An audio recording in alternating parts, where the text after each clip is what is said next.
So what's up? Good to see y'all again. What does it do to Sam to have like all these creatures and monsters that they've vanquished in the past come back into their lives? I think it's kind of part and parcel of what Sam's dealt with for so many years. I think he's kind of used to the idea that it's going to be a fight every day.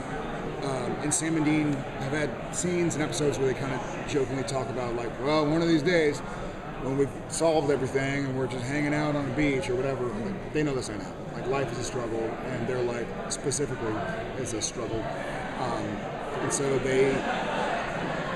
I feel almost like Jensen and I take the same attitude.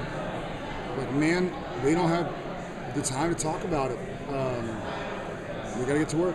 You know, there's work to be done, and we have work to do, and slam the trunk.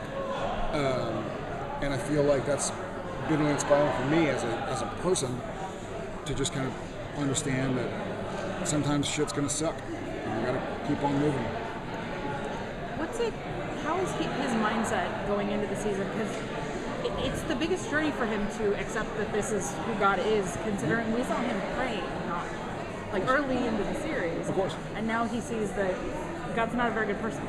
Yeah, well, I guess it's in my opinion so far, it's almost a parallel to what Supernatural's danced around with of nature versus nurture.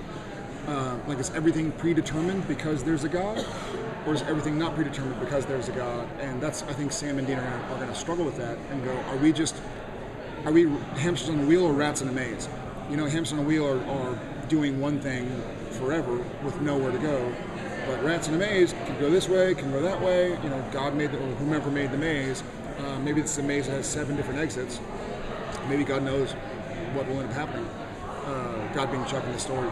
But I feel like they're going to have to come to terms with it and make peace and keep on trying to at least make other people's lives better who don't know about it. And that's what they've been doing forever. You know, like, let's not tell people about zombies and ghosts and vampires and demons, because it'll ruin their lives. Like, we've seen some shit.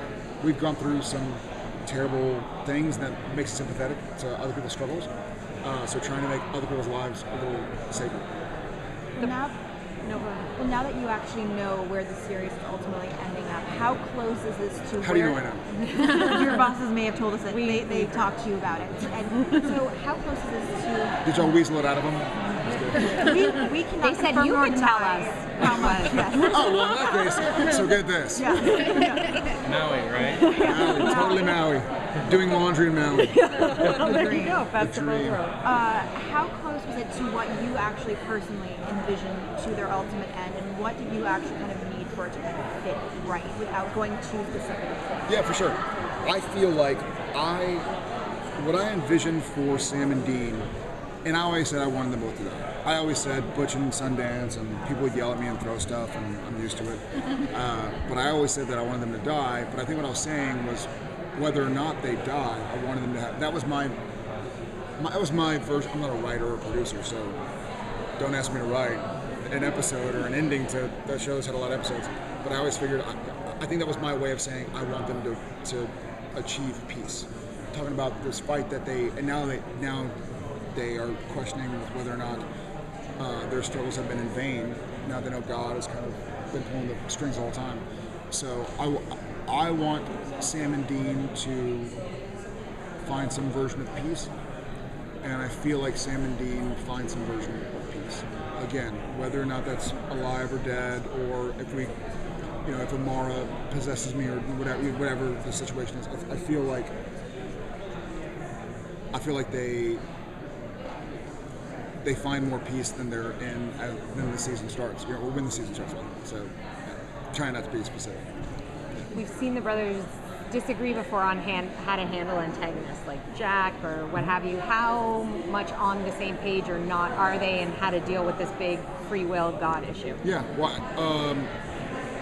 triage situation first. We have to get away from all the undead that are after us. And then I think as they start to kind of decompress and realize the situation at hand, I think they still are on the same page about we gotta do what is best for others. Even if we feel like we're a hamster on a wheel, maybe we're helping somebody. Maybe we help one person who never finds out that God is kind of a punk.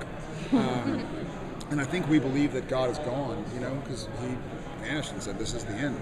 So I don't think they're like, well, God is probably just invisible over in the corner doing something. So now they're left with a question I think all of us go through at some point in time if we live long enough, of like, is what I'm doing worth it? And does it matter if God's a jerk or if he's amazing? If the devil is funny and quirky or evil and conniving? So I think they'll find a place where they kind of just keep their feet moving and keep fighting. Thank you so much. Thank you so much. Thank you. Thank you.